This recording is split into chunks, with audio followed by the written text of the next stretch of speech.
3차 선교여행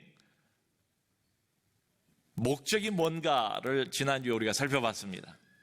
마지막 선교여행이에요. 바울이 딴 데로 가려고 하지 않고 1차, 2차 때 본인이 다니면서 세웠던 교회, 어린 교회, 미숙한 교회, 위태로워 보이는 교회지요. 이제 막 걸음마를 시작했으니까요. 하고 많은 거짓 진리들이 난무하고 있는 때에 영적인 지도자도 제대로 없는 이 교회에서 이 사람들이 어떻게 자기들끼리 신앙생활을 잘하고 있는가 염려가 되지 않겠어요? 그래서 그 교회들을 재방문을 해서 말씀을 가르치고 굳세게 믿음 위에 세우려는 목적으로 3차 마지막 선교여행을 출발한 거예요. 그리고 에베소의 교회에 왔습니다. 에베소 교회에 와서 어떤 제자들을 만났잖아요. 12사람쯤 된대요. 근데 이 사람들을 만나보니까 이 사람들이 정상이 아닌 거예요. 정상적인 신앙생활을 하는 게 아니더래요. 요한의 세례만 받았고 성령에 대해서는 들어본 적도 없고 성령이 존재한다, 성령이 계시다 이런 말도 모르고 있더라는 거예요. 이거 좀 비정상 아닙니까? 당장 AS가 필요한 사람들 아닙니까? 여러분, 그 AS도요 타이밍을 놓치면 결국 물건을 못 쓰게 됩니다. 고장이 나면 늦지 않게 바로 사람을 불러서 AS를 해야 교정을 할 수 있고 불량품을 또 제대로 고쳐서 만들 수가 있잖아요. 제때 AS를 받지를 못하면 이 좋은 물건이라도 무용지물이 돼요. 얼마 못 가서 곧 용도 폐기를 해야 할지도 모릅니다. 바울이 지금 이 12사람에게 영적인 AS를 해주는 중입니다. 주 예수의 이름으로 세례를 베풀었어요. 바울이 안수했습니다. 근데 그때 성령께서 직접 내려오셨어요. 그리고 이 사람들에게 집단 방언 현상, 애언 현상이 나타나게 됐어요. 좀 이건 초자연적인 현상이죠. 하나님이 주시는 은사 아닙니까? 귀한 선물 아닙니까? 근데 사도행전을 보면 처음부터 일관되게 이런 현상이 등장을 하고 있잖아요. 사도행전 2장에 120명이 모여서 간절히 하나님의 약속을 기다리며 기도하고 있을 때에 오순절날 성령께서 직접 내려오지 않습니까? 이 모든 사람들이 다 방언을 말하면서 하나님의 큰 일을 선포하잖아요. 또 좀 뒤에 보면 사도행전 8장에 사마리아 사람들, 유대 사람들이 싫어하는 그 사마리아에도 복음이 들어갔다. 이 소식을 듣고 예루살렘 교회가 베드로와 요한을 파송하지 않습니까? 베드로와 요한이 안수할 때 역시 그 사람들이 성령을 받았어요. 사도행전 10장을 보면 이방인 백부장이었던 고넬료, 최초의 이방인 신자, 이 고넬료가 베드로 선생님을 모셔다가 하나님의 도 복음에 대해서 말씀을 듣고 있는데 거기 모여있던 모든 가족들이 말씀을 듣는 그 순간에 성령이 내려오셔서 방언을 말하고 하나님 높임을 들음이러라 그렇게 나와 있지 않습니까? 참 일관적으로 사도행전에 나와 있는 은사, 은혜, 특별히 성령이 오실 때 방언 현상. 그러니까 사람들이 이런 오해를 할 만도 해요. 공식을 만들 수가 있어 보이지 않습니까? 성령을 받아야 한다. 성령 세례를 받아야 한다. 그 나타나는 보이는 현상이 뭔가 하면 바로 방언이다. 성령 세례를 받았다는 말은 곧 방언을 받았다는 말이고 방언을 받아야 성령 세례를 받은 것이다. 방언이 필수다. 극단적인 주장을 하게 되는 거지요. 물 세례만 가지고는 안 되는 거예요. 신앙생활 제대로 하기 위해서 턱없이 부족하다고 생각하는 겁니다. 예수 믿고 중생하고 거듭나고 좋다. 하지만 성령 세례를 받고 방언을 받아야 능력 있는 신앙생활이 가능하다. 신앙생활 왜 이렇게 무기력한가? 왜 이렇게 능력이 없는가? 우리의 신앙생활에 말이죠. 그 이유는 뭔가? 성령을 받지 못했기 때문이다. 방언을 받지 못했기 때문이다. 여러분, 지금 바울이 이 사람들 12사람에게 안수를 했다고 하지 않습니까? 손을 얹고 안수를 할 때 영적인 은사를 받잖아요. 이 사람들이 방언도 하고 애언도 하고 말이지요. 그러니까 바울이 가지고 있는 뭔가가 이 사람들에게 안수를 할 때 전이가 되는, 전가가 되는, 그게 나누어지는 이런 현상이 나타난 거예요. 그래서 이걸 소위 임파테이션 이렇게 부릅니다. 임파테이션이라는 말은 영어인데 뜻은 나누어준다, 나누어진다 이런 뜻입니다. 그러니까 이 운동을 하는 사람들이 영어를 그대로 쓰는 것 같아요. 이 안수의 의미가 구약에도 있고 신약에도 나와 있어요. 여러분 구약의 신명기 마지막을 보면 모세가 죽기 전에 자기 후계자 여호수아에게 안수를 해요. 안수를 하자 여호수아가 지혜의 영으로 충만했다는 구절이 나와요. 신약에도 보면 예수님이 병자에게 안수를 해서 고치지 않습니까? 그리고 자기에게 나오는 어린아이들에게 안수해 주지 않습니까? 사도들도 안수하지 않습니까? 구약에 보면 제사장들이 짐승에게 안수하지 않습니까? 짐승 머리에 손을 얹고 안수해요. 그게 무슨 의미겠어요? 사람이 가지고 있는 모든 죄를 짐승에게 전가시킨다. 그 죄를 떠안고 짐승이 이제 희생양이 되어서 대신 죽는 거지요. 자, 여러분. 그런데 안수를 할 때 이게 전가가 되고 전이가 되니까 좋은 것만 나누어지는 게 아니고 잘못하면 치명적인, 부정적인 것, 어두운 것도 나누어질 수 있다. 자, 여러분. 지금도 우리 주변에 또 내가 알고 있는 사람 중에 이런 은사운동 빠져있는 사람도 있고 이런 성령의 특별한 은혜를 추구하는 성령운동하는 교회 우리 주변에도 있어요. 여기에 대해서 우리는 어떤 자세를 가져야 될 것인가? 신학교에서도 말이죠. 성령에 관한 이야기는 기본적인 건 같을지 몰라도 세부적으로 이렇게 들어가면 많이 의견들이 달라요. 왜냐하면 성령에 관한 주장은 다분히 주관적이에요. 내가 어떤 성령의 경험을 했는가에 따라서 주장이 달라질 수밖에 없는 거지요. 자, 그러니까 여러분, 이 사람은 이 말하고 저 사람은 저 말하는데 나름대로 다 일리가 있을 텐데요. 가장 안전한 건 뭐겠습니까? 역시 우리에게 주어진 지침은 뭡니까? 성경 아닙니까? 이 성경의 울타리 안에서 이런 것들도 생각을 해야 된다. 성경을 따라가기로 일단 마음을 굳힐 필요가 있다. 만일에 성경을 그러니까 자신의 경험을 성경보다 우위에 둔다면 머지않아서 하나님이 정해놓으신 경계선을 훌쩍 뛰어넘어 버리고 말 거예요. 그리고는 그 이후로 경험 위주의 신앙생활을 하게 될 것입니다. 경험 위주의 신앙생활이 뭐와 같은가 하면은 그야말로 길도 보이지 않고 방향도 보이지 않는 어두운 광야길로 접어드는 길이에요. 여기저기 함정이 많고 위험도 도사리고 있는 그 길로 들어가 버리는 거예요. 자, 여러분, 본문을 보면 이 사람들이 분명히 바울을 통해서 안수를 받고 그리고 성령을 받고 방언도 하고 애언도 하지 않습니까? 이 방언, 애언 주로 사도행전하고 그 다음에 고린도전서에 집중적으로 많이 소개가 돼 있어요. 방언을 받았다. 이게 무슨 표시겠어요? 분명하게 성령이 오셨다. 이 사인이죠. 또 방언을 받았다. 이게 무슨 표시예요? 이방인들에게도 방언이 임하지 않습니까? 왜 이방인들에게도 굳이 하나님이 방언을 주실까요? 유대인들이 보기에, 다른 사람들이 보기에 이방인도 이제는 종족 구별 없이 하나님께서 구원하시는구나. 하나님의 백성이 되었다. 이방인도 우리와 똑같이. 그 분명한 표시지요. 자, 여러분, 그런데 우리가 한번 이렇게 생각을 해보자고요. 성령이 오셨다, 성령을 받았다는 분명한 사인이 왜 방언만 있겠냐고요. 방언 받지 못한 훨씬 더 많은 그리스도인들은 어떻게 하라고요? 방언을 받지는 못했지만 진정으로 하나님을 사랑하고 진실되게 그리스도를 따르고 제자답게 살려고 애를 쓰고 있는 수많은 하나님의 백성들이 있지 않습니까?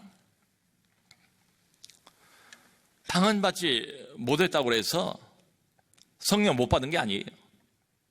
방언은 은사예요. 다 방언을 하는 자이겠느냐?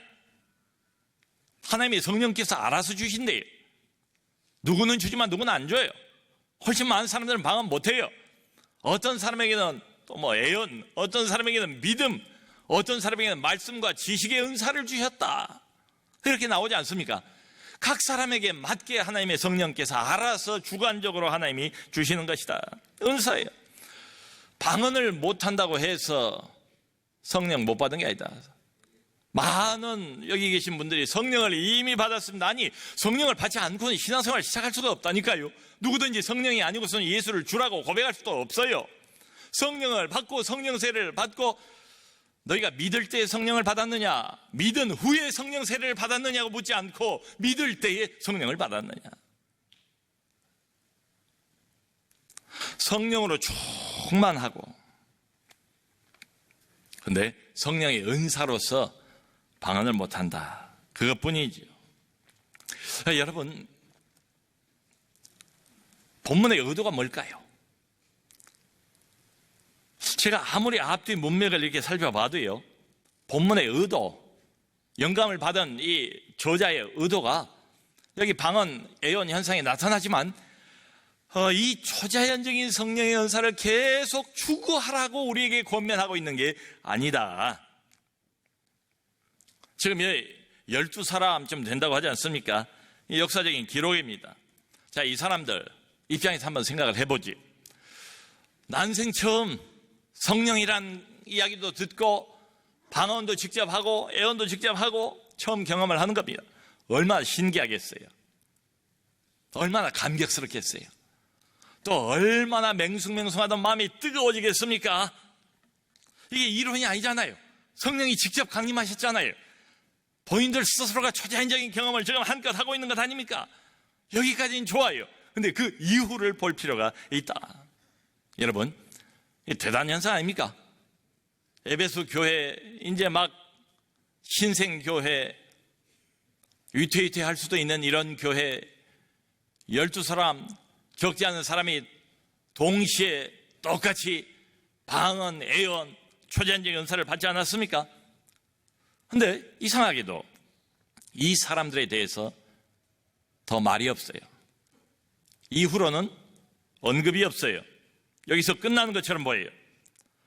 성령의 은사, 대단한 초자연적인 은사가 그런 말을 막 시작한 이 에베소 교회에 나타났어요. 얼마나 교회적으로 대단한 사건입니까? 그럼에도 불구하고 더 이상 언급이 없어요. 이상할 정도로. 이게 그토록 중요한 신앙생활의 핵심이라면, 이게 모든 교회가 일반적으로 따라가야 하는 영적인 공식과 같다면, 정말로 중요했다면 이걸 강조해야 되지 않습니까? 여기에 대해서 좀 더 설명해 줘야 되지 않습니까? 좀 더 길게 이끌고 나가야 되지 않겠습니까? 근데 여기서 딱 스톱이에요. 이 사람들 더 이상 언급이 없어요.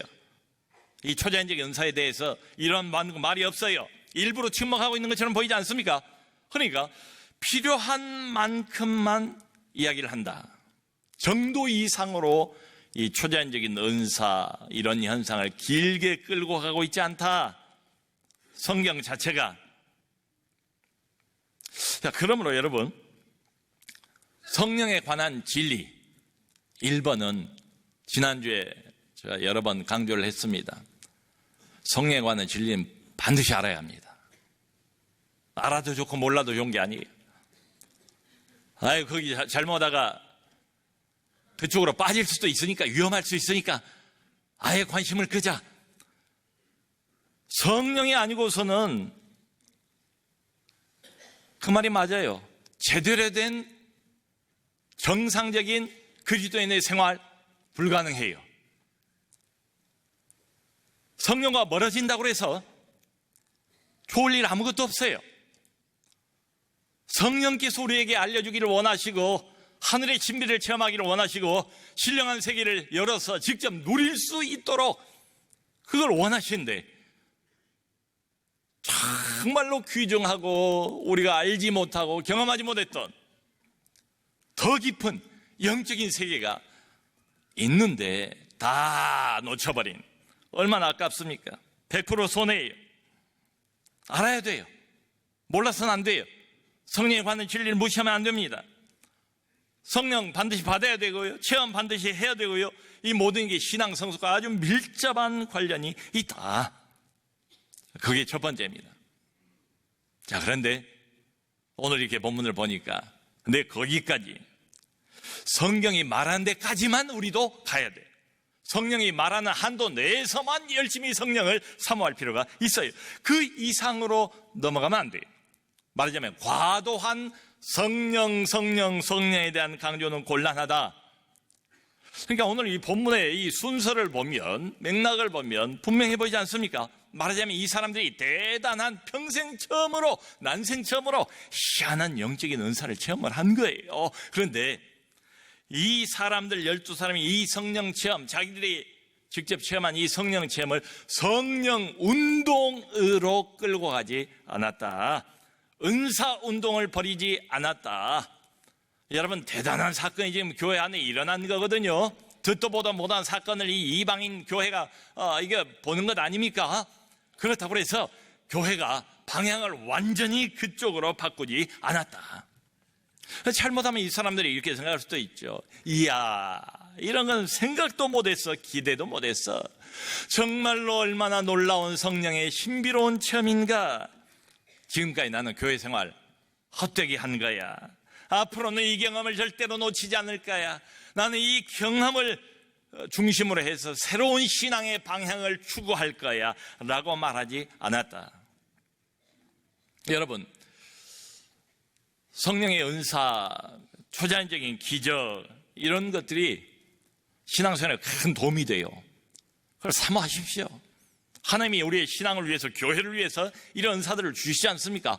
특별히 마음이 맹숭맹숭한 사람들, 이게 기독교의 전부로 알고 있는 이런 사람들이 이런 초자연적인 성령의 은사와 기적을 맛보게 되면 뭐 눈이 띄지 않겠어요? 깜짝 놀라지 않겠어요? 마음속에 있던 의심이 다 사라지지 않겠습니까? 다 좋아요. 그런데 그게 초점은 아니다. 그게 우리 신앙의 중심은 아니다. 그게 교회의 한복판에 와서도 안 된다. 자, 그러면 무엇이 과연 우리 신앙의 초점이 되어야 하는가? 여기 바로 이어서 8절을 보시면 이렇게 되어 있습니다. 바울이 회당에 들어가서 석 달 동안을 담대히 하나님 나라에 관하여 강론하며 권면하되, 은사 받은 이야기는 여기서 딱 끝, 일부러 중지하는 것처럼 보여요. 그럼 바로 이어서 바울이 에베소에서 무슨 일을 했는가? 석 달 동안 회당에 가서 매 안식일마다 하나님 나라에 대해서 뭘 했다고요? 강론을 했대요. 말씀 사역을 했대요. 하나님의 말씀을 전했대요. 꾸준히 설교를 했대요. 그런데 유대인들이 이걸 듣고 바울 향하여서 공개적으로 이 복음에 대해서 비방을 한 거예요. 그래서 바울이 포기했습니까? 물러섰습니까? 아니죠. 이 도를 따르기를 원하는 사람들을 따로 모았대요. 제자들을 따로 모아서 그 유명한 두란노 서원에서 2해 동안, 2년 동안 날마다 하나님 나라에 대해서 강론했다. 날마다. 여러분, 우리는 일주일에 한 번 와요. 그러니까 안 빠지고 나오시면 1년이면 52주를 오는 거예요. 근데 이 사람들은 말하자면 바울의 강론을 날마다 들었대요. 그것도 2년이나. 날수를 계산을 해보니까 700일 넘는 날을 두란노선에서 날마다.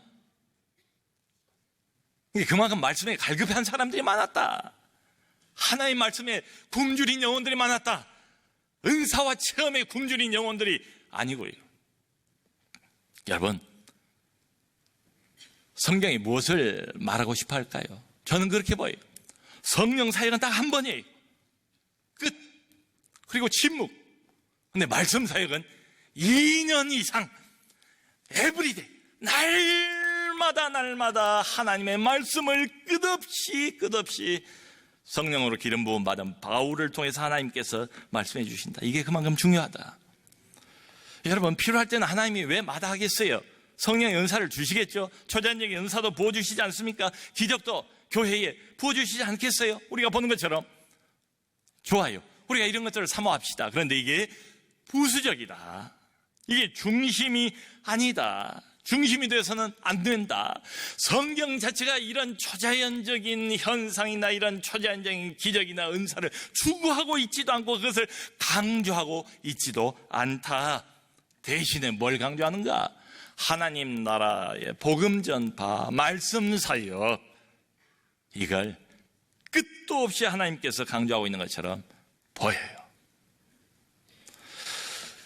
최근에 제가 잘 아는 어떤 목사님 이야기를 듣고 참 마음이 안타까웠습니다. 똑똑하신 분이고 외국 나가서 또 공부도 많이 하신 그런 분이에요. 근데 이번에 배경이 은사주의예요. 배경이 그래서 참 중요해요. 어느 교회에서 어떤 신앙 칼라로 처음 신앙생활을 시작했는가, 이게 굉장히 중요한 것 같아요. 특별히 이제 이분이 과거에 귀신론을 이제 접했던 적이 있었던가 봐요. 그래서 어느 좋은 교회에 이제 원로 목사님이 은퇴를 하시고 그 교회 후임으로 들어가셨는데, 교회가 좀 안정되고 난 다음에 이제 자신의 어떤 신앙 색깔이 나오지 않겠어요? 그러니까 이제 은사주의, 성령운동, 귀신론 이런 것들을 성도들 앞에서 이야기를 하니까 신앙에 혼란이 오지요. 성도들 마음이 나누어지지요. 교회 분란이 되지 않았겠어요? 그래서 결국은 못 이기고 성도들을 얼마를 데리고 나가서 개척을 한다. 여러분, 목회가 어렵지요. 갈수록 목회가 만만치가 않지요. 교회에 대한 인식도 그렇고 말이죠. 성도들의 마음가짐도 그렇고 옛날하고 다르지 않습니까? 시대가 흘러갈수록 목회가 점점 어렵다는 것은 짐작을 하실 거예요. 때로는 이게 뭐 벽에 부딪히는 것 같은 이런 경우들이 왕왕 있지요. 목회가 어려울 때, 벽에 부딪힐 때, 그때 목회자들은 은사주의 운동 기웃거리게 됩니다. 성령 운동 기웃거릴 수 있습니다. 나는 그저 내가 배운 바른 신학 가지고 최선을 다해도 꿈쩍달싹도 안 하고 교회 성장은커녕 마이너스 성장을 눈에 뻔히 보고 있는데, 저 옆에 있는 교회는 북치고 당구치고 별별 희한한 짓을 다 하는데도 사람이 몰려요. 그러면 관심이 가죠. 기웃거리죠. 내 신학을 포기하게 돼버리죠.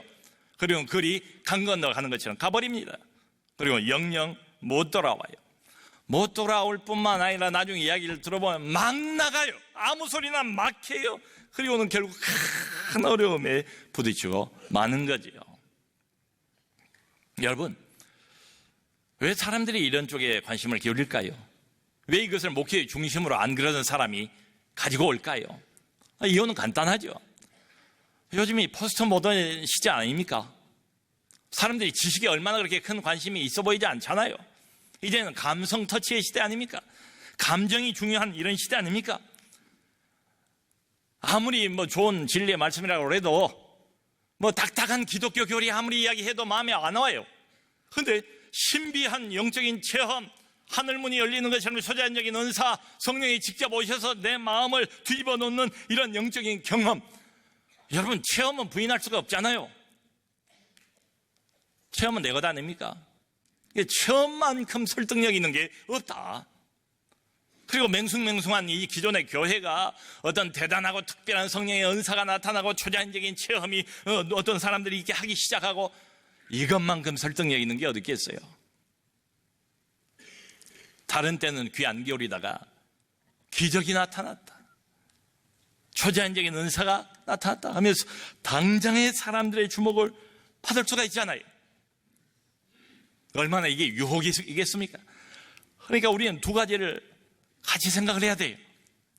여러분, 성령을 사모해야 됩니다. 성령을 사모해야 돼요. 이렇게 말한다고 해서 목사님이 지난주에는 사모하라고 하고 오늘은 어쩌라는 거야? 이런 생각이 들지도 모르겠어요. 근데 둘 다 성경에 나와 있어요. 성령을 사모하시되 조건이 있다. 성경이 말하는 만큼만 사모하자. 성경이 가는 데까지만 가자. 구더기 무서워 장 못 담그랴. 결국 목사의 말씀을 듣고 보니까 이게 뭐 성령 너무 그쪽 가까이 가는 게 안 좋을 것 같은데요. 구더기 무서워 장 못 담그랴.